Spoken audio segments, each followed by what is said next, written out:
হাসনাত আবদুল্লাহ তার কেন্দ্রে যেয়ে ভোট দেওয়ার সময় রিপোর্টারদেরকে যা বললেন, শুনুন।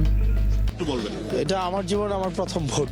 আমি আগে কখনো ভোট দেইনি, প্রথম ভোটও দিব এবং প্রথম প্রার্থীও হয়েছে। এবং এটা হচ্ছে তরুণ প্রজন্মের কাছে আহ্বান থাকবে যে আপনারা সবাই সবার ভোটাধিকার প্রয়োগ করুন। সকল শ্রমজীবী, পেশাজীবী যারা দীর্ঘ ফেসিবাদ লড়াই সংগ্রামের উত্তরণের মধ্য দিয়ে আজকে এই ভোটের দিনটি অধিকার আপনারা অর্জন করেছেন, আপনারা সবাই ভোটাধিকার প্রয়োগ করুন। আর দেবিদ্বারবাসী আপনারা শাপলাকলিতে ভোট দিন, আপনারা শাপলাকলিতে ভোট দিন।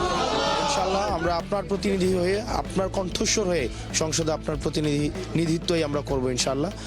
আর আমরা একটু দেখার চেষ্টা করি। প্রার্থী এবং ভোটার হিসেবে আমি প্রথমবার। নিজের এলাকাতে কেমন লাগছে প্রার্থী এবং ভোটার একসাথে দুইটা, কেমন লাগছে নিজের এলাকাতে ভোট দিতে? একটা উৎসব মুখর পরিবেশ, সবাই আসছে তো ভোট দিতে যাই আমরা।